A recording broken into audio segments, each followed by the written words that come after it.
Hello everyone student, आज से हम एक नया चैप्टर शुरू कर रहे हैं और वो चैप्टर है प्रोबेबिलिटी।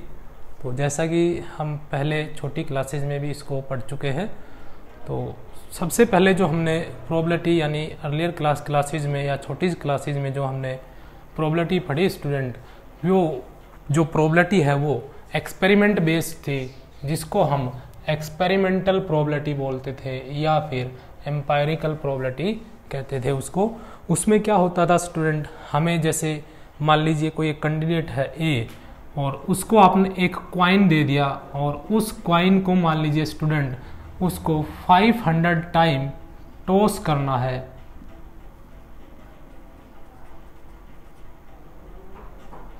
टाइम मान लीजिए उसने टॉस किया और उस टॉस में मान लीजिए 449 टाइम्स जो है वो हेड आया।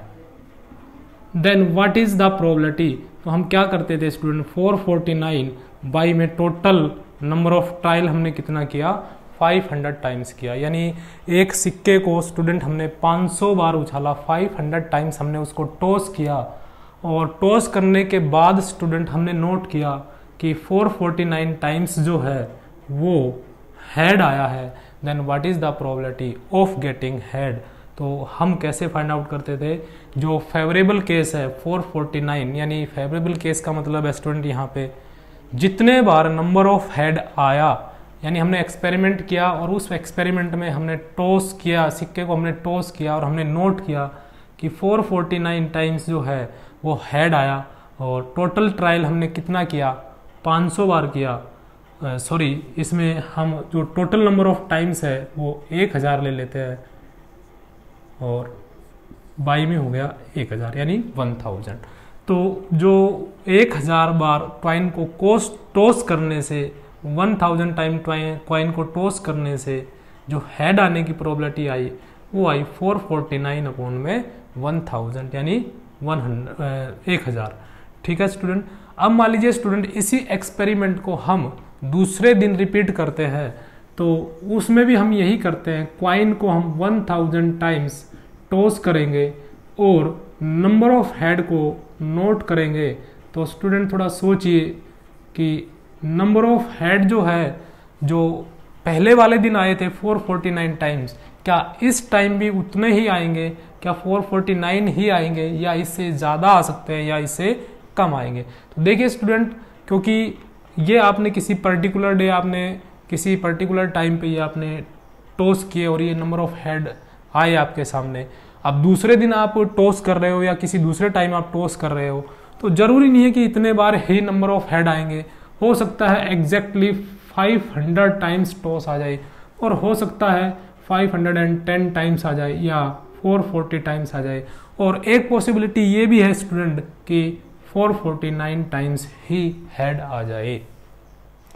तो स्टूडेंट इस तरीके से क्या होता है, जो नंबर ऑफ हेड की जो प्रोबेबिलिटी है वो क्या होती है, चेंज हो जाती है। तो क्योंकि ये हम किस बेस पे कर रहे हैं, एक्सपेरिमेंट बेस पे कर रहे हैं, इसीलिए इस प्रोबेबिलिटी को हम बोलते हैं एक्सपेरिमेंटल प्रोबेबिलिटी। इसमें क्या होती है, वैल्यू जो है वो वेरिएट करती है, क्योंकि जो हमारा डाटा है वो प्योरली एक्सपेरिमेंट बेस पे होता है। लेकिन स्टूडेंट आप एक्सपेरिमेंट कर रहे हो, उस एक्सपेरिमेंट में एक सिमेट्री होती है। जैसे कि स्टूडेंट मान लीजिए जब आप ये प्रोबेबिलिटी फाइंड आउट करेंगे तो ये आएगी 0.449 और अप्रोक्सीमेट स्टूडेंट इसको हम क्या लिख सकते हैं, 0.5 लिख सकते हैं। यानी इसका अगर राउंड फिगर बनाए तो वो आएगा स्टूडेंट 0.5। इसी तरीके से स्टूडेंट मान लीजिए आपने या अगले दिन आपने टॉस किया या किसी दूसरे टाइम आपने टॉस किया, तो हेड आने की जो प्रोबेबिलिटी है स्टूडेंट वो आपकी रहेगी, मान लीजिए ये केस है तो ये आएगी 500 बाई 1000 और इसको जब आप फाइंड आउट करेंगे तो ये स्टूडेंट आएगी 0.5।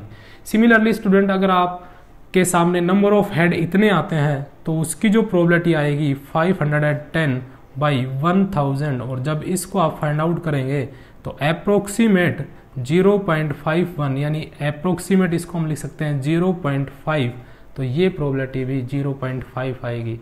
सिमिलरली स्टूडेंट ये अगर हम फाइंड आउट करेंगे 440 बाई 1000 तो 0 से 0 कैंसिल 0.44 और लगभग अप्रोक्सीमेट बोले तो 0.5 के आसपास ही रहेगी।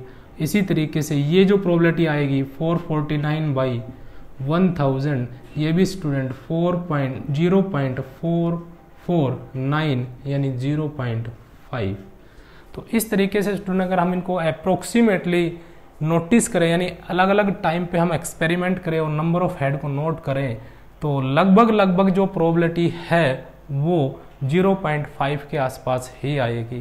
तो इस तरीके से स्टूडेंट क्या होता है, नंबर ऑफ हेड की प्रोबेबिलिटी जो है वो हम कंसिडर कर लेते हैं कि ये कितनी आई 1/2 यानी 0.5। यानी आप एक्सपेरिमेंट को बहुत ज़्यादा बार अगर आप रिपीट करते हो, जैसे यहाँ मैंने सिर्फ 1000 टाइम्स रिपीट किया है, या मैं इसको 5000 बार या 6000 6000 या 10,000 टाइम्स इसको रिपीट करता हूँ, तो देखिए स्टूडेंट इतने टाइम जो है सिक्के को टॉस करना और एक्सपेरिमेंट करना, नोट करना, नंबर ऑफ हेड को नोट करना काफ़ी मुश्किल काम हो जाएगा। तो हम क्या करेंगे, क्योंकि यहाँ से हमें आइडिया मिला तो हम एक बता सकते हैं भाई 10,000 टाइम अगर हम कॉइन को टॉस करेंगे तो नंबर ऑफ हेड जो है उसकी जो प्रोबेबिलिटी है वो अप्रोक्सीमेट 0.5 ही आएगी, यानी राउंड फिगर में 0.5 ही आएगी।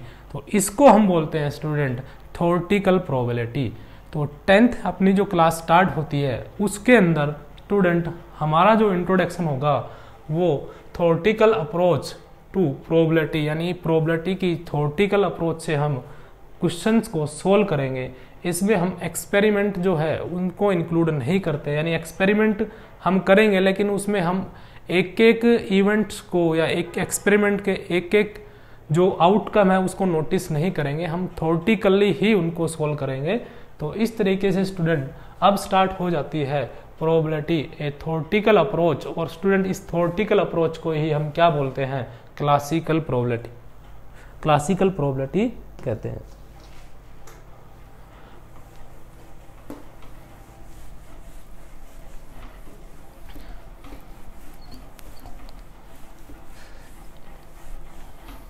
तो क्लासिकल प्रोबेबिलिटी की बात करें स्टूडेंट अब, तो यहाँ से हमारे 10th क्लास की जो प्रोबेबिलिटी है वो स्टार्ट हो जाती है। एक्सपेरिमेंटल प्रोबेबिलिटी पीछे छूट जाएगी और इसमें कुछ जो टर्म है स्टूडेंट जो हमारे काम आएगी एक्सरसाइज में, उनको हम यहाँ पर डिफाइन करेंगे। सबसे पहले आएगा स्टूडेंट अनबाइस्ड, और कई बार हमारे सामने आ जाता है बाइस्ड। तो what is unbiased and biased? तो देखिए स्टूडेंट, जो बाइस्ड होता है, बाइस्ड का मतलब होता है ऐसा इवेंट या ऐसा एक्सपेरिमेंट जिसके ऊपर कुछ कंडीशन लगा दी जाए और उस कंडीशन से जो एक्सपेरिमेंट है उसका जो रिजल्ट है जो एक्चुअल में आना चाहिए था वो डिफर कर जाए, तो उसको हम बोलते हैं बाइस्ड केस। एग्जाम्पल के तौर पे स्टूडेंट मान लीजिए आपने एक डाई लिया, तो डाई की जो 6 फेसेज होती है स्टूडेंट,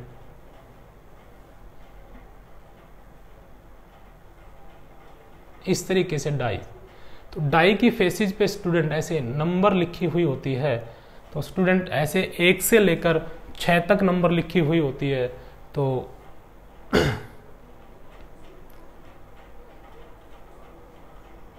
6 नंबर में स्टूडेंट क्या होता है, 1 पे 1, 1 पे 2, 1 पे 3 और 1 पे 4, फिर 5 और फिर 6 लिखा हुआ होता है।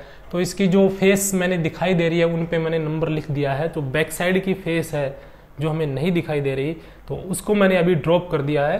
तो मैंने एक जो ऊपर वाली फेस है डाई की उसके ऊपर, और जो एक फ्रंट वाली जो सामने वाली डाई है, एक इधर वाली जो और एक नीचे वाली, इन फेसेज पे मैंने नंबर डाल दिया है। ऐसे डाई के ऊपर स्टूडेंट मान लीजिए 1 2 3 4 5 और 6 टोटल आपके पास ये डिजिट जो है डाई के जो फेसेज होती है उनके ऊपर रिटर्न होते हैं। अब मान लीजिए स्टूडेंट मैं ऐसे करता हूँ कि डाई की जो ऊपर वाली फेस है उस पर 1 और जो दूसरी जो फेस है उसके ऊपर 2 की बजाय मैं 1 को ही डाल देता हूँ, और फिर 3 4 और 5 एंड 6।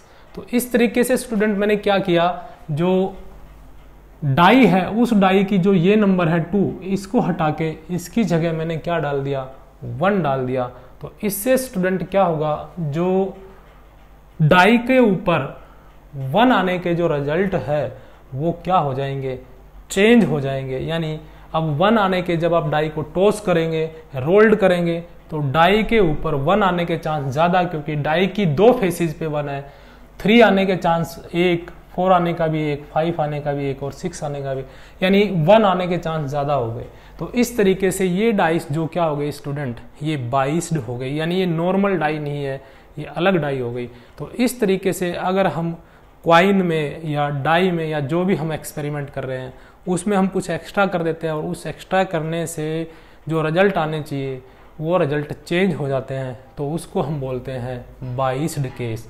तो अनबाइस्ड क्या होता है, जो नॉर्मल डाई होती है अगर आप उसको टॉस कर रहे हो तो हम उसको बोलेंगे स्टूडेंट वो अनबाइस्ड डाई है। और अगर डाई के ऊपर भी हम कोई एक्सपेरिमेंट कर देते हैं जैसा कि मैंने आपको अभी बताया, तो वो हो जाती है बाइस्ड हो जाती है। ऐसे ही स्टूडेंट जो क्वाइन होता है, क्वाइन का जो एक फेस होता है उसके ऊपर हेड और इसके बैक वाला जो फेस होता है जो पीछे की तरफ होता है उस पर टेल लिखा होता है। यानी स्टूडेंट हम बात कर रहे हैं यहाँ पर नॉर्मल क्वाइन की बात कर रहे हैं। तो नॉर्मल क्वाइन में देखिए स्टूडेंट, जब आप उसको टॉस करोगे तो मे बी हेड और मे बी टेल, तो नॉर्मल क्वाइन है तो इसको हम या तो फेयर या फिर स्टूडेंट हम क्या बोल देते हैं, अनबाइस्ड क्वाइन बोल देते हैं। लेकिन मान लीजिए स्टूडेंट हम ऐसा कर देते हैं, इसका जो फेस है, 2 फेस होते हैं इसके, एक फ्रंट और एक बैक साइड वाला, अगर हम ऐसे करें दोनों फेसेस पे हेड लिख देते हैं या दोनों फेसेस पे टेल लिख देते हैं, तो स्टूडेंट जो क्वाइन है वो क्या हो जाता है, बाइस्ड हो जाता है। उसमें किसी एक पर्टिकुलर केस के चांस ज़्यादा हो जाते हैं और दूसरा जो पर्टिकुलर केस है उसके जो चांस है वो कम हो जाते हैं। तो इस तरीके से जो हमारा एक्सपेरिमेंट है वो क्या हो जाता है, बाइस्ड हो जाता है। यानी आप ये कह सकते हो कुछ एक्स्ट्रा करने से अगर प्रोबेबिलिटी चेंज हो जाती है, उस इवेंट की प्रोबेबिलिटी चेंज हो जाती है, जो हम जिस इवेंट की प्रोबेबिलिटी फाइंड आउट कर रहे हैं, तो हम उस एक्सपेरिमेंट को बाइस्ड एक्सपेरिमेंट कहते हैं। उसके बाद आता है स्टूडेंट रैंडम। एक वर्ड है रैंडम जिसका भी हम बार बार यूज करेंगे। रैंडम का एक्चुअल मीनिंग होता है स्टूडेंट फॉल्स फ्रीली।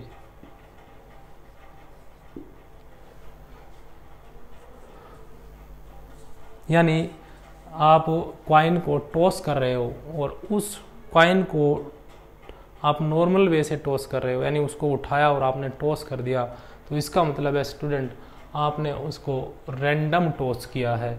या फिर आप एक डाई ले रहे हो, उस डाई को आपने टॉस कर दिया या रोल्ड कर दिया, तो हम उसको कहते हैं कि वो डाई जो है, वो जो एक्सपेरिमेंट है वो हमने क्या किया है, रैंडमली किया है। एक्चुअल में स्टूडेंट रैंडमली का मतलब होता है कि जब आप कोई भी एक्सपेरिमेंट कर रहे हो तो आप बिल्कुल फ्री हो उस एक्सपेरिमेंट को करने के लिए, अपनी तरफ से आप जैसे भी चाहे उस एक्सपेरिमेंट को कर सकते हो। तो उस एक्सपेरिमेंट को हम कहते हैं रैंडम एक्सपेरिमेंट।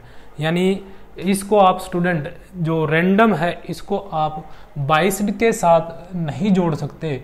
यानी बाइस्ड जो कंडीशन है या अनबाइस्ड जो कंडीशन है वो अलग होती है। आपने एक सिक्का लिया जिसके ऊपर दोनों तरफ हेड है, तो स्टूडेंट वो हो गया बाइस्ड क्वाइन।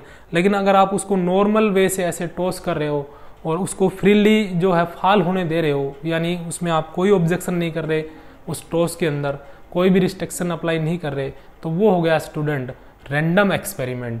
तो इस तरीके से स्टूडेंट जो रैंडम वर्ड है वो हम यूज करेंगे। इसके बाद आएगा स्टूडेंट सबसे मोस्ट इम्पोर्टेंट जो कंसेप्ट है यहाँ पर, जो हमारी एक्सरसाइज है 10th क्लास के अंदर, उसके अंदर जितनी भी स्टूडेंट इवेंट्स है उन सभी इवेंट्स के अंदर स्टूडेंट जो आउटकम होंगे वो इक्वली लाइकली होंगे। यानी इक्वली लाइकली का मतलब होता है स्टूडेंट अगर आपने कोई भी एक्सपेरिमेंट किया और उस एक्सपेरिमेंट से आप कोई भी एक्सपेरिमेंट कर रहे हैं, उस एक्सपेरिमेंट से जितने भी आउटकम आएंगे उन सभी के इक्वल चांस रहे, उनके हैपन होने के इक्वल चांसेस रहे, तो हम बोलते हैं कि जो हमारे आउटकम्स है वो इक्वली लाइकली है। यानी जैसे कि स्टूडेंट अभी हमने डिस्कस किया था, ये जो डाई है, यानी ये जो डाई है नॉर्मल डाई जिसके ऊपर हमने 1 2 3 4 5 6 लिखा हुआ है, तो देखिए स्टूडेंट जब इस तरह की डाई को जिसके ऊपर 1 2 3 4 5 एंड 6 लिखा हुआ है, जब हम टॉस करेंगे तो हमसे क्वेश्चन पूछा जाता है या रोल्ड करते हैं हम स्टूडेंट, देन आपसे कहे भाई किसके आने के चांस ज्यादा है, तो हम कहेंगे इनमें सभी जो 6 नंबर है इनमें से सभी के आने के बराबर चांस है, क्योंकि कोई सी भी नंबर आ सकती है, 1 भी आ सकता है, 2 भी आ सकता है, 3 भी आ सकता है, 4 भी आ सकता है, 5 भी और 6 भी आ सकता है, क्योंकि सभी डाई के ऊपर एक एक बार ही लिखे होते हैं, रिटर्न होते हैं। तो इस तरह के आउटकम को हम स्टूडेंट बोलते हैं इक्वली लाइकली। लेकिन ये जो केस आपको दिखाई दे रहा है जो हमने बाइस्ड एक्सपेरिमेंट लिया था, उसमें क्या है स्टूडेंट, यहाँ पर एक आने के चांस ज़्यादा है, क्योंकि एक जो है 2 फेसिस पे लिखा हुआ है, और आपसे ये कहें भाई 2 आने के चांस, डाई के फेस पे 2 लिखा हुआ हो इस केस में, तो हमारे पास क्या पॉसिबिलिटी है, तो हम कहेंगे उसमें 0 पॉसिबिलिटी है, क्योंकि 2 जिस डाई के ऊपर ये नंबर लिखी हुई है उनके ऊपर 2 नहीं लिखा हुआ, तो उसके आने के चांस क्या हो गए, 0। ठीक है स्टूडेंट, तो इस तरीके से स्टूडेंट इक्वली लाइकली आउटकम क्या होते हैं, ऐसे आउटकम जिनके हैपन होने के इक्वल चांस हो उनको हम बोलते हैं इक्वली लाइकली। इसका एक और मोस्ट फेमस जो एग्जांपल होता है स्टूडेंट, जैसे क्वाइन होता है, जब क्वाइन को हम टॉस करते हैं तो हेड भी आ सकता है, टेल भी आ सकता है, दोनों के बराबर चांस होते हैं। तो वो जो एक्सपेरिमेंट है, वो एक्सपेरिमेंट के जो आउटकम्स है वो क्या है, इक्वली लाइकली। ऐसा ही स्टूडेंट मान लीजिए आपके सामने एक डेक ऑफ कार्ड दे दिया, यानी आप सिंपल लैंग्वेज में बोले तो एक ताश की गड्डी है आपके पास, उसमें से एक आप कार्ड फाइंड आउट करेंगे या एक कार्ड निकालेंगे, उसमें से पुल्ड आउट करेंगे, तो जो कार्ड आएगा आपके सामने वो स्पेड का भी हो सकता है, क्लब का भी हो सकता है, डायमंड का भी हो सकता है और हार्ट का भी हो सकता है, तो सभी के उसके क्या रहेंगे, बराबर चांस रहेंगे। तो ऐसी आउटकम जिसमें, ऐसा एक्सपेरिमेंट जिसमें आउटकम्स जो होते हैं उनके सभी के बराबर बराबर चांस रहे, तो उन आउटकम को हम क्या बोलते हैं, इक्वली लाइकली कहते हैं। उसके बाद आता है स्टूडेंट एलिमेंट्री इवेंट्स। एलिमेंट्री का मतलब होता है स्टूडेंट सिंगल, यानी एक। तो ऐसी इवेंट्स जिनके अंदर केवल एक ही आउटकम हो उसको हम बोलते हैं, उन आउटकम्स को हम, यानी उन इवेंट्स को हम बोलते हैं एलिमेंट्री इवेंट्स। जैसे मान लीजिए स्टूडेंट एक बॉक्स है आपके सामने और उस बॉक्स के अंदर 1 रेड एंड 1 ब्लैक और 1 येलो, इस तरीके से स्टूडेंट इस बॉक्स के अंदर 3 बॉल रखी हुई है, एक रेड कलर की, एक ब्लैक कलर की, एक येलो कलर की। तो इवेंट्स हम कह रहे हैं कि स्टूडेंट मान लीजिए जो इवेंट्स है उसको मैंने डिफाइन किया ए रेड बॉल, यानी हमें एक रेड बॉल निकालनी है। तो देखिए स्टूडेंट जो इवेंट है उसके अंदर केवल एक ही केस आएगा, क्योंकि रेड बॉल की जो संख्या है इसमें कितनी है, 1 है। तो यहाँ पर एक जो रेड बॉल आएगी R, उसको हम लिख देंगे।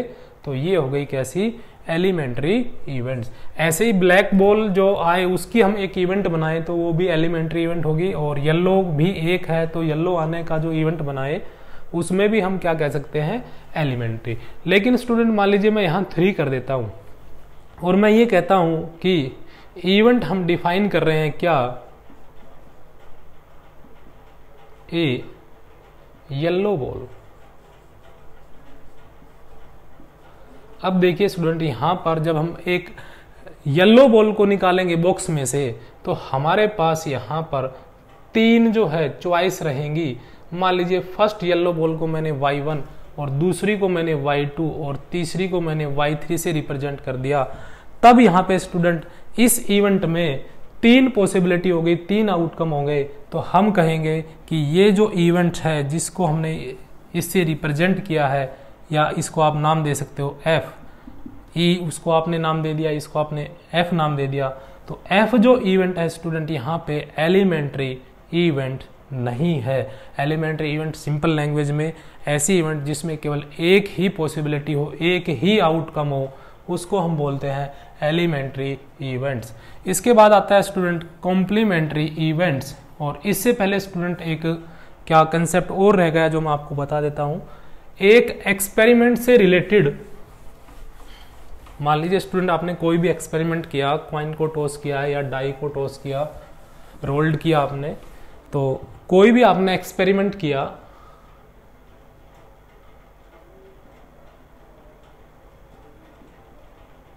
उस एक्सपेरिमेंट से मान लीजिए आपके सामने बहुत सारी एलिमेंट्री इवेंट्स आई और उनको मैंने नाम दे दिया E1, E2 एंड En। तो स्टूडेंट इन सभी इवेंट्स की प्रोबेबिलिटी का जो सम है वो हमेशा 1 होगा, यानी probability of E1 plus probability of E2 plus probability of E3 and so on, probability of En is equal to 1। बहुत इंपॉर्टेंट कंसेप्ट है स्टूडेंट। किसी भी एक्सपेरिमेंट से रिलेटेड जितनी भी यानी जो एलिमेंट्री इवेंट्स बनती है, सारी की सारी जो पॉसिबिलिटी है उसकी एलिमेंट्री इवेंट्स की होनी चाहिए। फिलहाल हम बात एलिमेंट्री इवेंट्स से अलग बात नहीं कर रहे हैं, सारी इवेंट्स जितनी भी पॉसिबिलिटी है वो सारी एलिमेंट्री इवेंट्स होनी चाहिए। तो उन सभी की प्रोबेबिलिटीज का जो सम है स्टूडेंट वो हमेशा कितना होगा, 1 होगा। अब हम बात करते हैं स्टूडेंट, मान लीजिए जो हमारी इवेंट्स है वो एलिमेंट्री नहीं है। तो स्टूडेंट अगर मान लीजिए हमारी जो इवेंट्स है वो एलिमेंट्री नहीं है, तो आप ये ध्यान रखें जो एक्सपेरिमेंट आपने किया है इससे रिलेटेड जितनी भी इवेंट्स आपकी बनती है,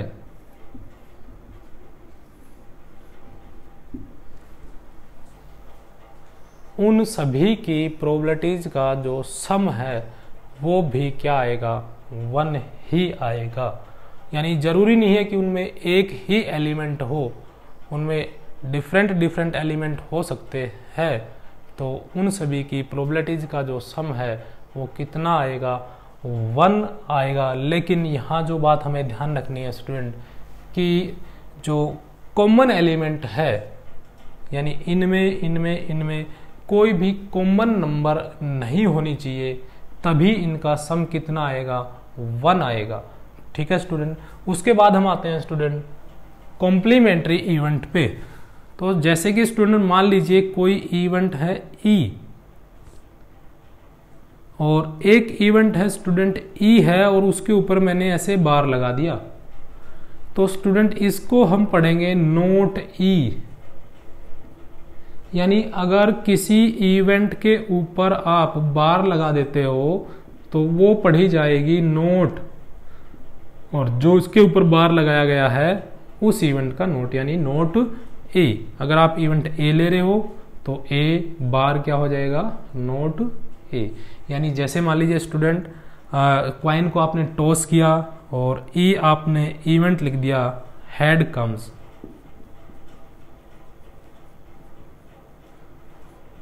तो इसका मतलब है स्टूडेंट अगर आप नोट ई फाइंड आउट कर रहे हो तो ये हो जाएगा नोट हेड कम। ठीक है, तो ये हो गया स्टूडेंट नोट ई। तो स्टूडेंट हमें ये ध्यान रखना है कॉम्प्लीमेंट्री इवेंट्स में किसी भी इवेंट में, इवेंट की प्रोबेबिलिटी में उसके नोट की प्रोबेबिलिटी को ऐड करेंगे तो हमेशा जो रिजल्ट है स्टूडेंट वो 1 ही आएगा। मोस्ट इंपॉर्टेंट रिजल्ट है स्टूडेंट ये, किसी भी इवेंट में अगर हम उसके नोट की प्रोबेबिलिटी को ऐड कर देते हैं, यानी आप ये भी कह सकते हो दो कॉम्प्लीमेंट्री इवेंट का जो सम है वो हमेशा, प्रोबेबिलिटी का जो सम है वो हमेशा कितना आएगा, 1 आएगा। तो स्टूडेंट यहाँ से अगर हम probability of E find out करना चाहे तो ये आएगी 1 माइनस, इसको आप उधर ले जाइए, प्रोबेबिलिटी ऑफ ई नोट। या फिर स्टूडेंट मान लीजिए आपको ये फाइंड आउट करना है probability of E not is equal to 1 minus probability of E. तो ये हो गई स्टूडेंट कॉम्प्लीमेंट्री इवेंट। तो दो कॉम्प्लीमेंट्री इवेंट का प्रोबेबिलिटी का जो सम है वो हमेशा कितना होगा 1, यानी probability of e plus probability of not e is equal to 1। और यहाँ से स्टूडेंट रिजल्ट बनते हैं 2। अगर आपको probability of E find out करना है तो आप 1 में से इसके नोट की प्रोबेबिलिटी घटा दे, और यदि आपको probability of note E find out करना है तो 1 में से प्रोबेबिलिटी ऑफ ई को माइनस कर दीजिए। तो ये है स्टूडेंट प्रोबेबिलिटी की कुछ बेसिक टर्म्स। अगले लेक्चर में स्टूडेंट हम इस एक्सरसाइज के इन कंसेप्ट बेसिक जो एक्सरसाइज हमें दी हुई है उसको सोल्व करेंगे।